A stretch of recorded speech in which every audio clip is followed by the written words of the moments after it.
Shalom, Moshe. Rabbi Bolton? Yes, hello. Yes, hello. I wanted, I want my neighbor. I have a neighbor here, and he used to learn by you. Oh, shalom, Maybe Rachmil. Yes, who is it? Of his na- you need to allow me to record. Okay, good. Let's see, 1 second. Let me just, Moshe, just 1 minute. Let me just Okay. put this over. How do I do? I do manage part. No, you go to participants. I go to participants. 1 second. Manage participants. Yeah, Manage and then participants. you see me. I bet you on. Yeah, or you Rachmil. And then I put more. Yeah, and it'll say record. Then I put rename. 1 second. I have stop video. Stop. Make allow record. That's it. There you go. Okay. Kol Beseda. Oh, good. Wonderful. Yes, Moshe. So his name is Moshe Silver. Moshe Silver? Yeah. So anyway, I'm sending him the link. Maybe he will come in. Wonderful. Do I have to invite him? No. Well, actually, if he comes in, then he will give you his email, or he will give me his email, and you will send also. Okay, good. I know there were other times when somebody just sent me a link, something I just typed in that number, and you can get in through that. Yeah, I know. But for some, I think that you were making meetings in a private mode, so I cannot join because I'm kind of you kind of letting me in each time or something. Right. Oh, we can change that. Right? Yeah. So yeah. Okay, your Rachmil can change it. Can you see your Rachmil? Do you see Rachmil, or just I see him? Oh, Rachmil, this is Moshe. Moshe, this is Rachmil. Yeah, I know.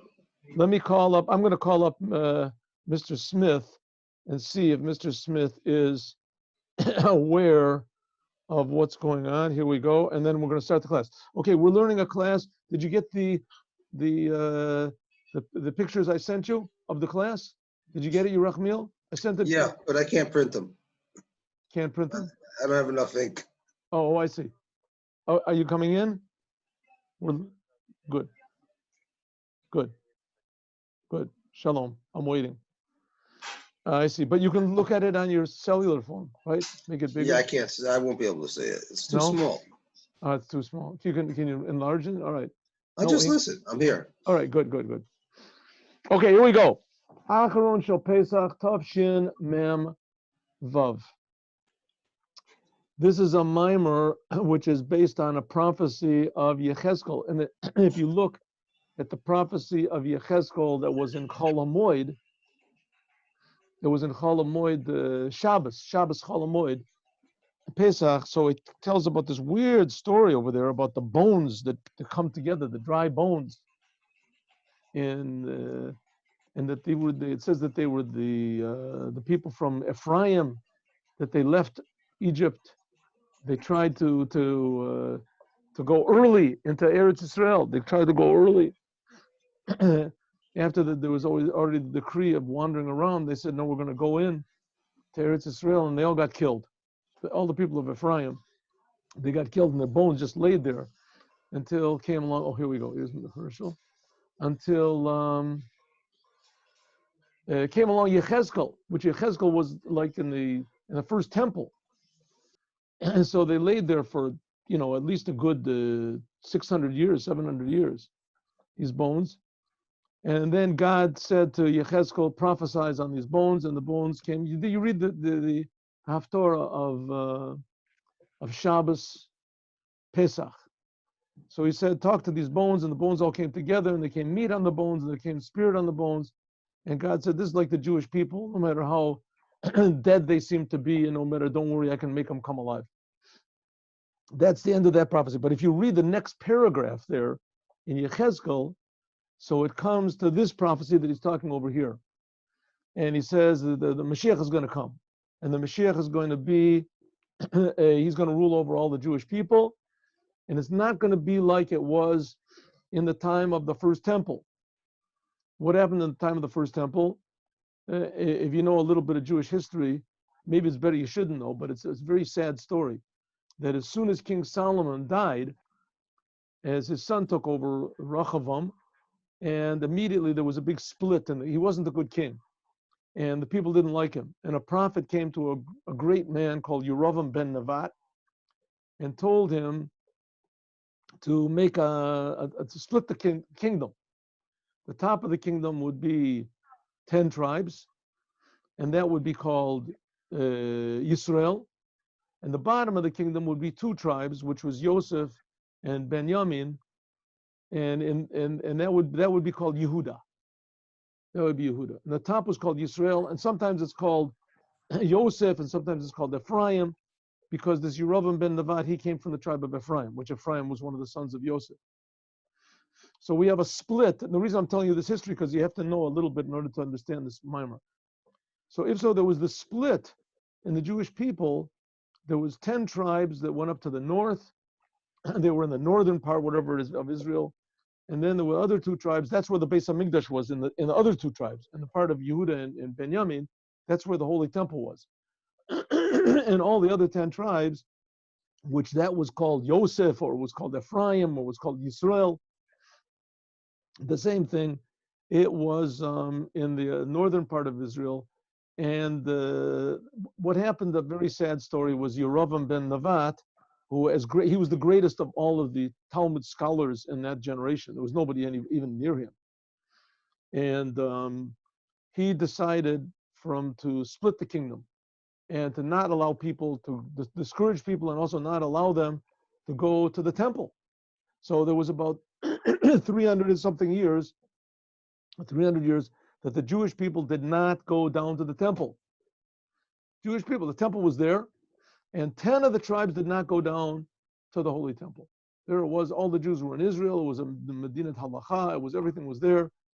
All of the Jews were all together, and Jews just didn't go down to the temple for like 300 something years, until there came King Shalmansar, or whatever it is, in Sancherib. I guess he was right before Sancherib, and he took over he took the 10 tribes, and he conquered them, and he took them all in prison and into exile, and to this day nobody knows where they are, and nobody knows who they are. There were all these theories about who they are. 10 tribes. It's been something that's a theme that has run through Judaism for the last, basically for the last 2,000 to 2,500 years. You know, who are these 10 tribes, and when are they going to come back? And the Mashiach is supposed to bring them all back. And that was a whole thing in English history also, with, what was his name? I don't remember anyway. He made a big revolution over there, and he convinced the king to let the Jews had been exiled from England. And he convinced the king to let the Jews come back into England. What was his name? Menashe Yisrael, I think. Menashe Yisrael.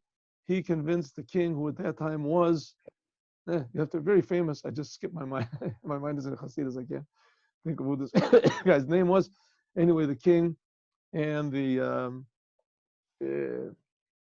pretty famous guy. Anyway, he agreed to let all the Jews back in, because this idea of the 10 tribes, until the Jews are scattered all over the whole entire world, the Jews have to be scattered all over the whole world, then the Mashiach is going to come, and and he'll bring them all together. So that's it. Now the Jews, who are these Jews that are scattered all over the world? Basically, it is the 10 tribes. The 10 tribes are all scattered all over. Now everybody's scattered. Now everyone's scattered all over the world. But at least the people who are Yisrael know that they're Yisrael. They know that they're Jews, and the Kohanim, basically, they know. But the other 10 tribes, the Menashe and Ephraim and etc., they're all scattered around. And Mashiach is going to gather them all together. He's going to build the Holy Temple, and he's going to gather them all together. And that's what this is about. Ready? Let's go. Achron Shel Pesach Tavshin Mem Vav. By the way, if you want to look it up, this is in Sefer Maimorim Melukatim Beit. Mimer that the Rebbe said. Avdi Dovid Melech Aleim, my servant King David, he will be a king over them. V'roa echad yiyeh lekulam, and one shepherd will be to all of them. will be to all of them. Over there it says that he took 2 sticks, and he said the one stick is Ephraim, and the one stick is Yosef, and the other one is Yehuda, and then we're going to unite them together. This is the prophecy of Ezekiel, Yechezkel. It is known, the saying, the mimer of the previous Lubavitcher Rebbe, who he's the leader of our generation. Al pasuk, on the pasuk, the Rebbe used to say that the previous Rebbe, he was the leader of the generation. He used to say the previous Rebbe, he was the Mashiach of our generation. And the Rebbe said that basically he's just continuing the work of the previous Lubavitcher Rebbe. Which, if you read anything about the previous Lubavitcher Rebbe and his life and his goals and his achievements, you'll see that it's really true. What the Rebbe said was really true. And that the Rebbe was just, the whole life of the previous Rebbe was just to actively encourage every single Jew in the world to realize what a Jew is and what God is. And the Rebbe was just continuing that work. Even though the Rebbe continued it and added on, the thousands of percent more than what the previous Rebbe did, but still it was basically just an addition to what the previous Rebbe said. If the previous Rebbe would have been healthy and lived longer, as his biggest follower would have been the Rebbe, what we call now the Rebbe, and for sure the Mashiach would have come. The Mashiach would have convinced the whole world to do what the Mashiach is supposed to convince the world to do, just to be the way it's supposed to be. So let's go.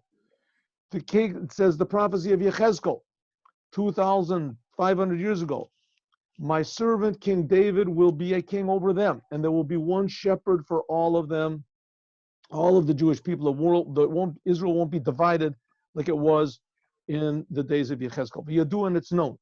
Maimer Kavod Kedushas Morichami, the Maimer, the Hasidic discourse of the previous Lubavitcher Rebbe, Nasi Darain, the leader of our generation, on the pasuk, on this sentence. This was in a mimer that was said by the previous Lubavitcher Rebbe in 1939. Shemava'er Sham, that explains over there, the pasuk said that this sentence refers to who is this king, David, that's going to rule over everyone. So we're talking about the Mashiach. And the Mashiach is called in the name of Dovid. King David died way before Yechezkel was born. Dovid Malka Mashiach. If you look at the Rambam, right near the end of the Maimonides, after he explains all the laws of the whole entire Torah, so he talks about what is the goal of all this and who's going to really make all of this actual, all the laws, because he goes through all the laws of the temple and all the laws of spiritual and of impurity, Torah impurity, Tuma and Torah, and things that aren't relevant now today. He says, who's going to bring all this back? It's going to be the Mashiach. Mashiach, David is called Melech Mashiach. And the Mashiach is a person that is going to rule over all of the Jewish people, basically the whole world. You have a Yered Miyom Al Yom, it says. This refers to David and the Mashiach, and the Rambam says that King David, he was the first Messiah. And what we're waiting for is the second Messiah. The second Messiah, Mashiach ben David. And the Mashiach ben David is going to do exactly what David did. He's going to learn Torah all the time. He's going to teach Torah all the time. He's going to strengthen Judaism. He's going to encourage the commandments. But Tochen Inyan Hu, going to gather all the Jews together, fight the battles of Hashem. Tochen Inyan Hu, the La'atid Lavo, the summary of what is being said here, that La'atid Lavo, that in the future, the Mashiach, who is called David, will be one shepherd for everybody. Shalo yechzu od l'shtei mamlachot. There will not be 2 kingdoms anymore. Yisrael hayu beit mamlachot. Like I told you that in Israel, right after King Solomon died, there were 2 kingdoms. King Solomon, I think he was the king for like 30 years. You have to look it up exactly. Something like 30 years he was king. So only for 30 years did they have the temple. The temple was built in the beginning of his reign. So approximately 30 years, that the first temple stood 410 years. 30 years of that time, all the Jews went to the temple. All the rest of the time, they didn't go. Right? Only the Jews in the bottom part went. The country was divided. Malchut Beit Dovid and Malchut Beit Yosef, Ephraim. There were two kingships. Like I said, the lower part, the two tribes were what's called Beit Dovid, and the upper part was Beit Yosef. Shamalchi Beit Dovid, that the kings, that there was a whole line of kings of Beit Dovid, Hayu Mishevet Yehuda. They all came from the tribe of Judah. Judah, Malchut Beit Yosef, and those that came from Yosef, they were from the tribe of Yosef. Although but Lavo in the future, there will not be two kingships anymore. Elo Roa Echad, but there'll be one king, the Kulam, for all the Jews. Varoa Zeh David, and this shepherd, this king, will be like a shepherd. He will be David, Mishevet Yehuda from Yehuda. This is going to be a big thing. A big thing. The Shevet is going to be from Judah, and it's going to be from Dovid. You can ask yourself a question: what is the big deal? Who do we care? Who the Mashiach comes from? Which tribe it comes from? And there's going to be a Mashiach ben Yosef also. There's supposed to be a Mashiach ben Yosef. He's supposed to precede the Mashiach ben David. We're praying for the Mashiach ben David. It's Tzemach David Avdecham. We pray for every day. But there's also what's called the Mashiach ben Yosef. There's such a thing. Why can't he be the leader? What's wrong? The Rebbe is going to explain now that even more, Yosef is even better. Yosef is better than Yehuda. We'll see why. Tzorech lahavin, the word Yosef means to add, and Yehuda means to be, how do you say, humble. Yosef means to add on. Adding on is the Mashiach is going to add tremendous amounts to the Jewish people. He's going to wake up Jewish identity, a tremendous addition to human personality, to human achievement. Mashiach. Tzorech lahavin, we have to understand. Dehine, behold, mizeh, from the fact that in the future, tzorech liot, there has to be Havtacha, a promise, Miuchedet, a special promise, Sharoa Echad Yelakulam, that there will be one shepherd, one king, V'lo yechzu od, it won't be divided into two kingships, kingdoms. Move, and it's understood. Zagam as then, Yesh Makom, you might think, Sheyeh Beis Mamlachos. Why do you have to have a special promise that there won't be two kingdoms anymore? Right? Why say there won't be two kingdoms anymore? Say there'll be one kingdom, and that's one king, and that's all. It says there won't be two kings anymore. Why say that? Also, that there won't be a coronavirus. There won't be this. There won't be a. Why? What's so bad about there being two kings? And why would you think there would be two kings? Why? This says there's going to be one king, and there won't be two. Why would you think there would be two? Says the Rebbe. Maya Svora, what would make you think, Shalati Lavo, that in the future, Beit Mamlachot, that there should be two kings in the future? Gam Tzarech Lav, we also understand, Mahud Vadaud, what is the certainty, Ha'ilui, and what is so, how do you say, great? Bezesh, David, that King David, he'll be the king over them. Baroa Echad L'Kulam, and he'll be the one shepherd. L'chiora, at first glance, we can say, if you want to say there's one king, so who cares what the one king is? There'll be one king, and he'll be the ruler, there won't be any more arguments. L'chiora, Metzinu Maila, in fact, we find that there's an advantage to Yosef over Yehuda. The Hine, and Yosef and Yehuda, Atzmam, Yosef, Hari Yosef, Haya Melech, Al Kalachav. We see, let's go back to the Yosef, the original Yosef. Who was the original Yosef? He was one of the 12 sons of Yaakov. And Yosef ended up, of Jacob, our forefather, the 12 sons. Yosef went down to Egypt. Yosef became a king in Egypt. Yosef saved the whole entire world. All of his other brothers came down to Egypt, and he ruled over all of them. He ruled over the whole world, and also his brothers. He saved their lives. And he ruled over all of them, including Yehuda, Kolel Yehuda. So if so, Yosef was much greater in the history of Judaism. Yosef, he was the one. Yosef, like it says in the dreams of Yosef, it says that all the 12 stars bow down to him and the sheaves bow down to them.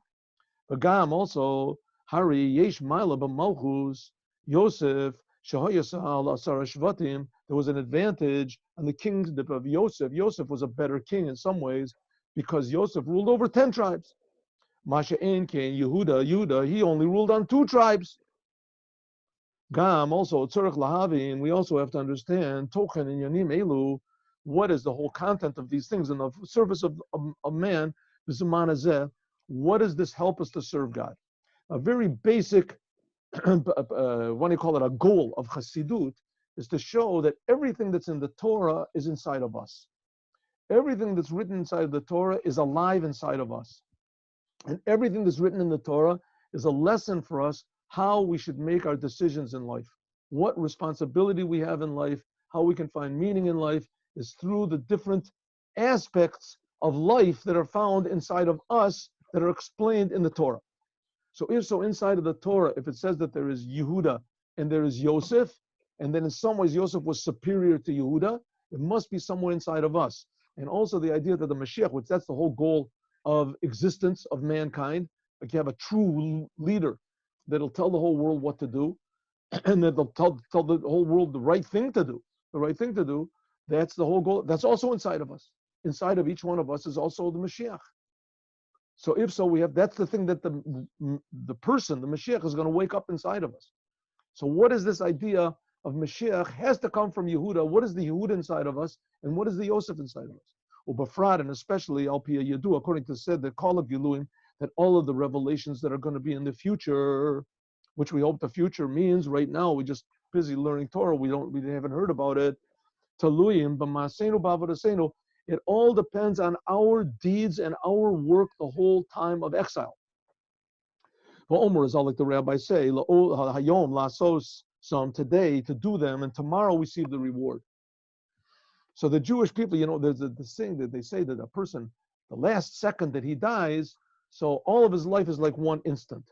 His whole life is just like one big sum. Well, the fact is that all of history in the past is all like one big, unit of energy and decisions and actions and speech and things that people have made.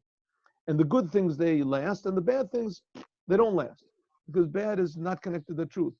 So if so, when Mashiach comes, it's going to, all of the deeds that have been done and all the thoughts and everything, that's all going to be one big unit, and that's what's going to make the big change that the Mashiach is going to come. All the good that's been done will tilt the scales and make Mashiach come. So if so, the whole reason we have Chassidut here is that we will add to that good. And not only will we add to it in a way of quantity, do more good, but also in quality, that what we do will be deeper and more good. So let's see what this means, Yosef and Yehuda, and bringing Mashiach. What do we have to do, or more exactly, what do I have to do? The difference between Yosef and Yehuda. What's the difference between Yosef and Yehuda will be understood like this from their names. Yosef and Yehuda.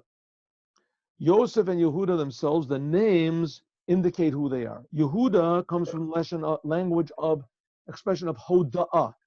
Hoda'ah means thanks or surrender. Surrender. When you're thankful to somebody, you say, thank you very much. I really appreciate it. It's something you don't see a lot of times from people. They say the Israelis never say thank you or excuse me. They're too busy or too whatever it is. Thanks means that, or egotistical.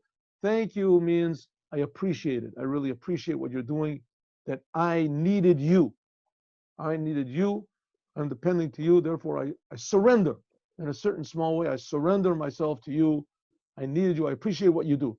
That's hoda'ah, giving thanks to God. God, I need you. I appreciate you. What you do for me, I appreciate you. Yosef, that's in a way of like surrender, of being low. Yosef comes from the language of hosafa, an addition. Kamafurish bakra, like it says in the Torah, Yosef li ben acher, it says. Ubekochos hanefesh, and with the inside of us, what does that mean? There's the difference. What's the difference between Yehuda inside of us and Yosef inside of us? Koach asiyah sheba'adam and koach haseichel sheba'adam. The koach of action and the koach of intelligence. Which is more human, intelligence or action? What's the question?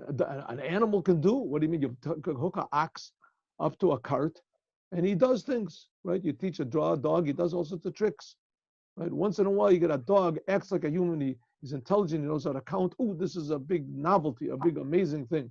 A bird that knows how to talk, that intelligent bird, this is a bird that acts like a man, right? But a person, the main thing of a man is intelligence. That's the thing of Yosef. Yosef is intelligence. It's thing that you add on all the time. Action, on the other hand, is different. If a person knows how to be like an animal, right? He's a good whatever, is a good boxer, a good this, so it's good, it's very nice.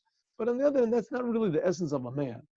I mean, you put a man in the ring against a gorilla. A gorilla is probably going to beat the man. Who knows? It's more powerful. So if so, the main thing of man is not so much action. Action is a lowering down of man.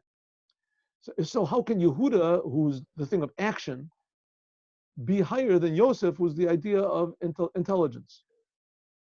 Okay, Herschel, you with me? I'm with you. What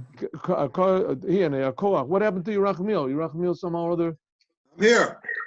Oh, you're I'm here. here. I don't see you. Okay. I'm with Netanel. We turned off the camera. Oh, okay. Good. Hakasher im hoda. The power of. Okay. Hine yakoach hakasher im hoda. This power, which is surrender, b'bnei adam. B'chol mina medaber, in general, in human beings. Allah has come much more than the Jewish people. That the Jewish people they have.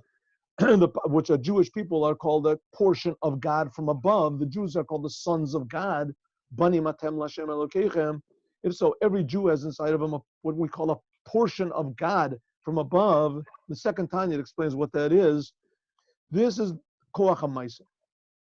The power in the Jewish people to be humble and to surrender themselves and to be thankful to God. This is Yehuda. This is especially expressed in deed, in doing. That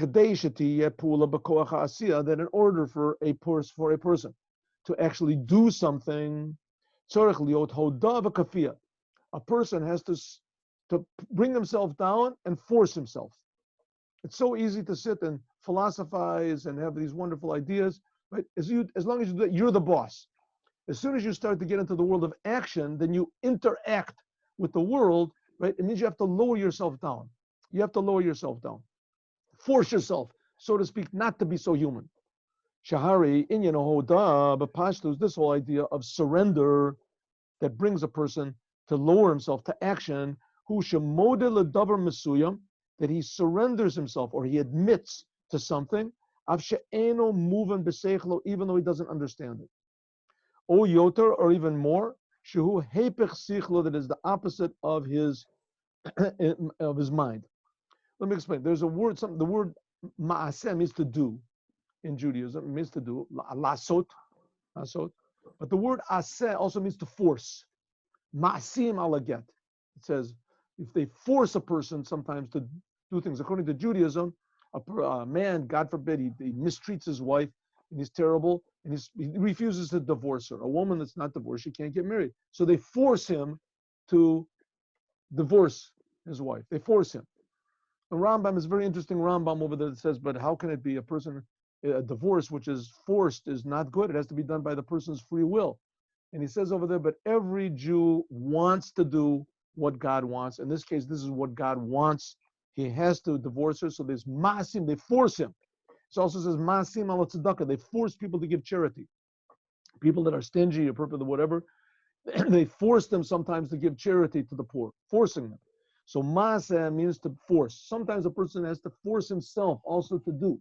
It's very common, we can see it by ourselves, that a person, in order for him to do something or to stop doing something sometimes, right, he has to force himself to do something, force himself to be good, force himself to be brave, force himself to... This is by action. When a person actually does something, he brings down his will and his mind until it does this thing. On one hand, deed is the main thing of a person, what he actually did, right? What a person actually did in his life. But on the other hand, why is it such a big thing, deed? Because it's not easy to do. It's not easy to do things, to come down and to do things. It's not easy to do. A person in the world to actually build, to go out of his house, to do something, laziness is very common, fear is very common, negativity is common. A person doesn't have self-confidence to go out and do something, even though he decides to do it, doesn't do it. To actually do something, and especially if it's doing something that you don't want and that you don't understand, but you feel that it's the right thing, but still you don't do it, right? Because doing means coming down a little bit from your humanness and your intellect and your theories and everything, and to actually do it, to actually come into the world and do it. It's a whole different level of, what do you want to call it, of life, coming down. If you read a zoo and this coming down into doing action, the Kol Adam, and every person, especially in the Jews, where you read a Labir Amikta, can be what's called a very, very deep descent to a deepest place. Lochin, therefore, tzarech liot etzlo hodah v'kafiyah. Therefore, there has to be what's called hodah and kafiyah. Take an example, putting on tefillin, right? For a person to put on tefillin, you can think all the wonderful thoughts you want to, but putting on tefillin, I go in the streets when there's not the corona and Fridays, I go into the there's a big marketplace, and I ask people if they want to put on tefillin. I bring like 3 or 4 pairs of tefillin. I have a little table, and I ask people if they want to put on tefillin. And there's always somebody. It hasn't happened really recently. But somebody says that's idolatry. Right? Judaism is supposed to be something spiritual, something ideological, something philosophical. It's amorphous. It's just this feeling of love and brotherhood and goodness and unity, and how we have suffered and remembering our past and things. But it's not putting on these little boxes and things like that. That's idolatry.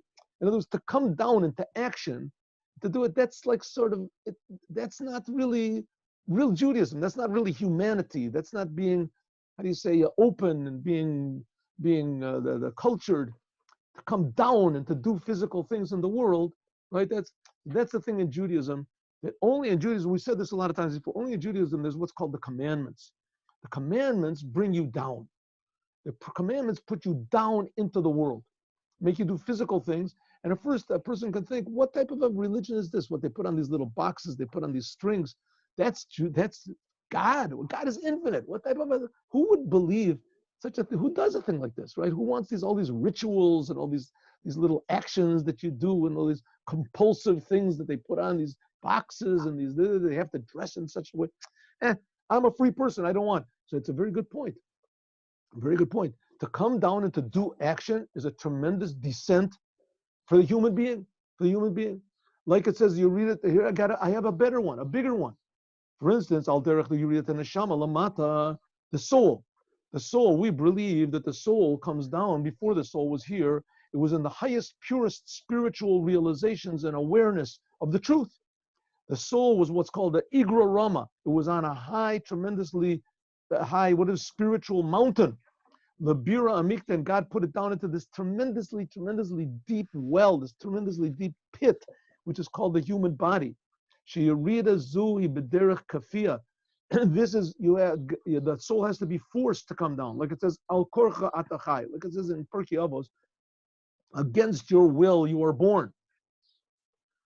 So a person doesn't want to be born. He wants to be in the world. True, after a person is in the world, he gets used to it and doesn't want to leave the body because he forgets how good it was up there, up in heaven. But nevertheless, before a soul comes into the body, it was tremendously high, tremendously pure, tremendously happy.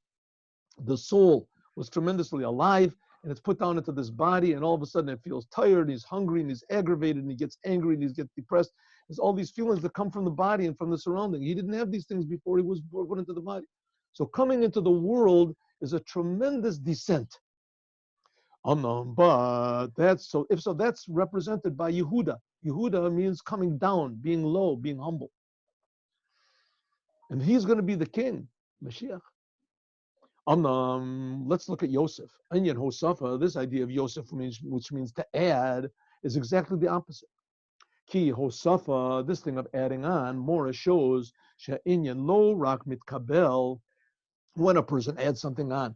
It shows that not only is this the idea and what he's about to do is accepted by him, lake tzich and seichel, that he accepts it in his mind, ella odzos, but even more, shemosif al yadei chachma b'seichel, that it increases his mind. It increases his mind. You put on tefillin, right? Somebody's going to come in and ask you a question. A person is a genius. He knows the whole Torah. People come to him. He asks him. He's popular. He's got he says something. People listen to what he says. This is important, right? He's an important person. And the more Torah that he learns and the more knowledge he has, the more important he is. If he continues learning more and more. He has true awareness of the truth. That's wonderful. That's this is a human being.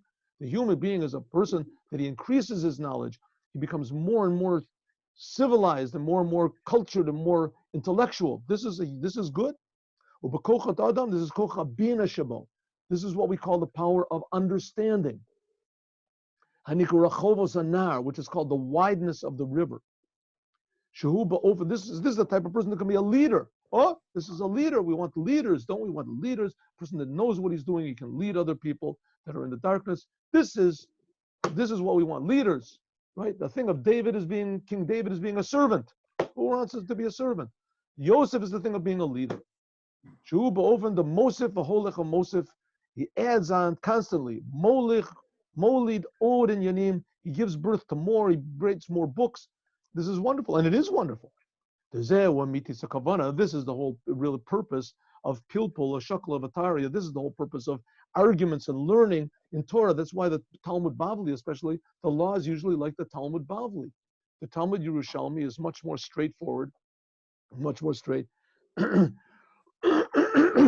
the law is like the Bavli. Why? Because there's more arguments there. It's back and forth. So you have more thinking that you have to do. Or moving, so it's understood. This is the opposite of kafia. This is the opposite of forcing the hodah and surrender al korcha. Kibamina medaber, because in human beings in general, especially in the Jewish people, haseichel, intellect, hudavra mitkabel. This is a thing which is acceptable. Leichtzik up, mosif ad mosif bezeh, until he adds on more and more. Okay, we'll take a short 1 minute break. Can we do this? We're on Perek Gimel. Yeah. Wait, what? Do you want to start again now, or are you taking a break? Right now. Take a 1 minute break. Moshe, are you there? Moshe's listening. Let me know before you are ready to start. So I stop the camera. Okay, good, wonderful. Okay, let's do Perek Daled. No. I'm sorry. Gimel. Okay, ready? Let's go. We're starting. Perek Gimel. Shalom. Who's that? Moshe? We have another student join the class. Oh, is that my you? son. That's not your next door. And his name is Dovid. David, wow, David. No, it's my youngest. His name is Dovid. Yeah, so we're learning. Wonderful. Okay, let's go. Gimel. Hine. Okay, Herschel? Okay. Hine. Now we're starting. Gimel. Hine, Beis Inyanim Elu, in general, in the service of man, Yosef and Yehuda. This is the two topics of Beis Bofani Avoda, the Limud Torah and Kiyum Mitzvahs. Doing the Torah, learning Torah, that's Yosef. And doing the commandments, that's like Yehuda. Learning the Torah, not everybody can learn Torah, right? People can learn on a very simple level, maybe. Not everybody can even read. Doing the commandments, anyone can do the commandments. Even the biggest ignoramus can do the commandments, right? There are people, sometimes we even went to the hospital, people that were only semi-conscious. You can put on them tefillin, you can put on tzitzis. Doing the commandments doesn't really take any sort of special intellect. Learning Torah does that, and not only that, when you learn the Torah, it increases. You have more knowledge, you have more awareness. Inyan Ishel Torah, this is Araisa. What's the whole thing of Torah? The Torah is that Araita of Kodesh Baruch Hu, that the Torah and God are completely one. Kireita Batanya, like it says in the Tanya. Sha'al Yadei Limud Torah, that by means of learning the Torah, it says over there, by means of learning the Torah, a person that learns mitached, he unifies with the giver of the Torah. God is eternal. God is not just didn't give the Torah 3,300 years ago. That's when he gave it in the world. But since then, the Torah is the oneness of God. It's connected to God. A person who learns the Torah, puts it inside of himself, he unifies himself, a yichud nifla, in the 5th chapter of the Tanya. Look in the 5th chapter of the Tanya. The 4th chapter of the Tanya talks about the commandments. The 5th talks about the Torah. A person that learns Torah, what happens? He gets these ideas inside of his mind, These are God's thoughts right now. He unifies with God, but yichud niflan, a tremendous unity. She'ein yichud kamo, there's no unity like it. V'lo ke'ercha, or nothing even comparable to it at all. And there's more than you are unified with your own soul, right? I am alive. I move my hand. This is my hand. I'm unified with my hand. This is a unity. This is my soul and my hand is one, right? It says there's nothing like the unity that a person gets when he learns Torah, goes into his mind. Why? Because God is creating me, and I don't even feel it. I am totally a creation of God. I don't feel it at all. When a person learns Torah, this unity of God actually goes inside of me. Maybe I still don't feel it. Big tzaddikim do. They do feel it. But nevertheless, when you learn the Torah, it says that it says that Yerovam ben Nevat, it says that person that we're talking about that split the kingdom. When he learned the Torah, it says fire was all around it. Fire.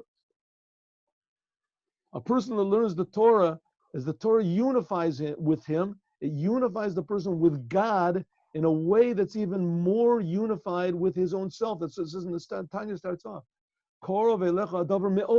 a person is close to himself, but Hashem is even closer to us than we are closer to ourselves. He creates us from nothing. When a person learns the Torah, he takes the ideas of God and actually puts them inside of his mind. His mind and God's mind become unified. At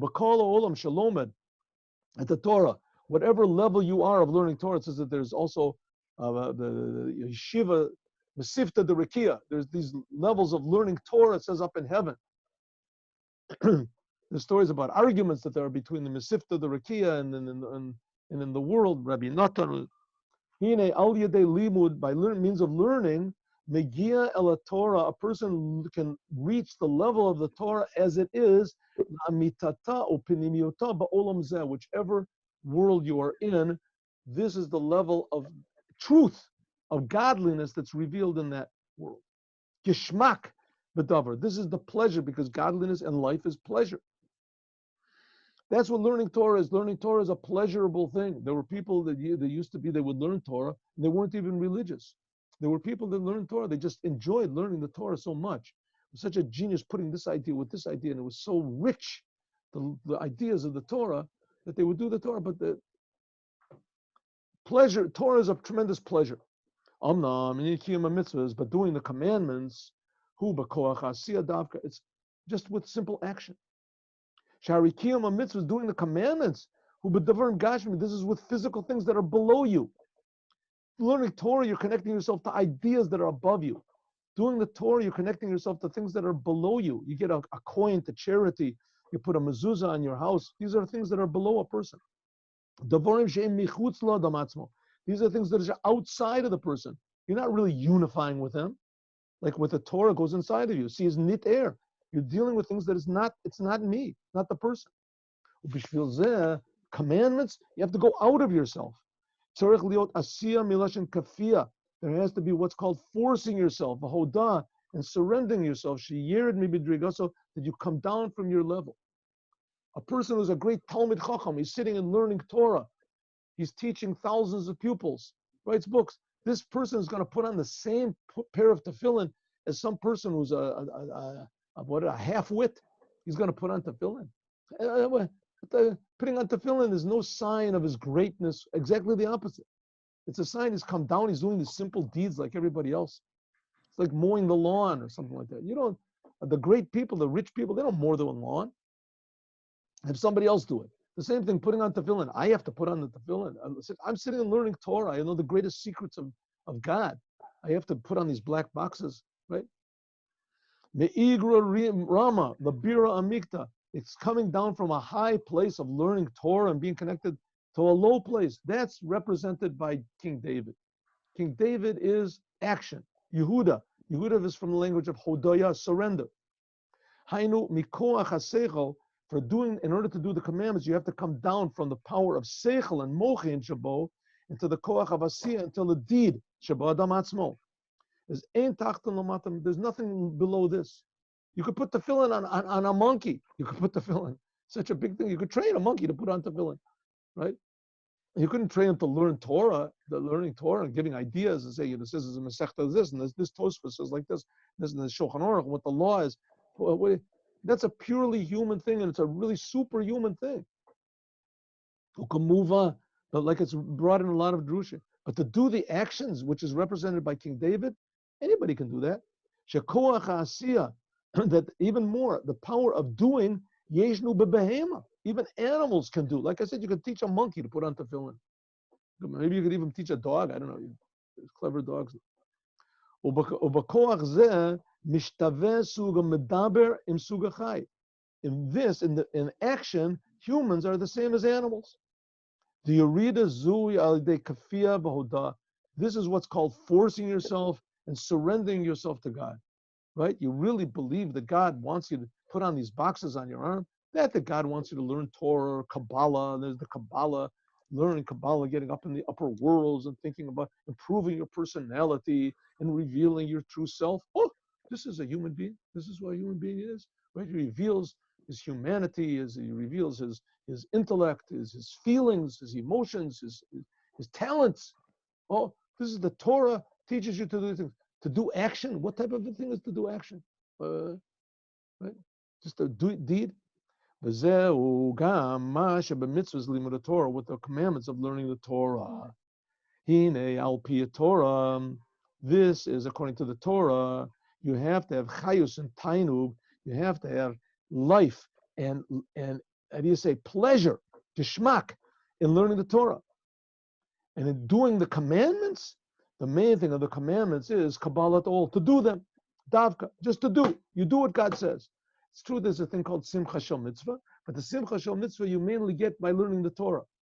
You learn the Torah about what God is. You learn Chassidut about how great God is and how wonderful God is, how close God is, how far God is, how infinite God is, how finite God can make himself, how God cares about what you do, how God is infinitely above the angels, etc. And God really is important to him that you put on tefillin. You're linking yourself with God. Then you get happy. But this is all from your mind. The main thing of learning, of doing the commandments is doing. If a person knows all the secrets of Kabbalah and all the unifications with all the gematrias and all the this and that, and he doesn't put on the tefillin, it's like a soul without a body. A soul without a body. You can imagine the doctors coming on and saying, Mazel Tov, Mr. Gross, your wife just gave birth to a 20-pound soul. What do you mean a soul? Where is it? You can't see it. That means nothing. What does it mean? A soul without a body is nothing. That's the same thing as learning all the mysteries and all the this, and learning everything and not doing the commandments is a soul without a body. He says, okay, so what? So Judaism is a soul. That's the main thing of Judaism. Right? He says, no, it's not. You have to do the deeds. Doesn't make any sense. That's King David. And even more King David, he's going to be the main thing. How is this going to be? Let's see. How can it be the King David, which he represents the idea of action and doing, that he's going to be the main thing?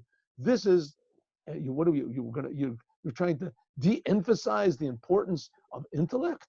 The intellect, how can you do that? The whole Torah, Judaism is the Torah. The whole Judaism is based on Torah and on intellect.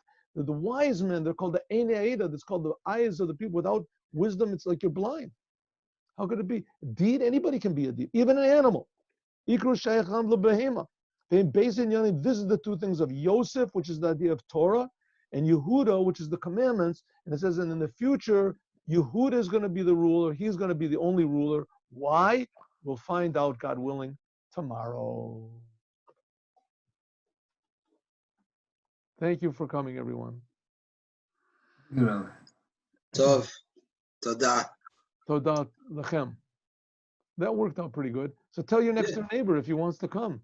He's more than welcome. What is it? I don't know what it means, more than welcome. He's welcome. It would be good maybe if you can schedule the shiur from the evening. You can make like the shiur, like you can create the link and create the invitation from the evening, and there is an option there that says schedule, and then it's already from the evening. It will send us emails, and then I can send him in the evening, and he can prepare himself or whatever. Or if you want to send me a WhatsApp. What's his email? Okay, it's also possible. No, I understand what he's trying to say. What he's trying to say, because you can't hear him because his bandwidth is low. What he's trying to say is that you can schedule these meetings ahead. Oh. And this way, a link will be given ahead. Like right now, when you open the Zoom, you give us the link like 2 minutes before you start the class. Right. We're proposing a way that you can send us a link, many hours, even days before a class. I'm in favor. That's what you're trying to say, Moshe, right? What? Moshe, that's what you're trying to say? Yes, that's what he's saying. Yeah. Your microphone is not so good, Moshe. No, he's got a bad internet connection. Oh, okay, good. But if it comes so many hours before, we might forget it. Right. So it has to come 15 minutes before or something like that.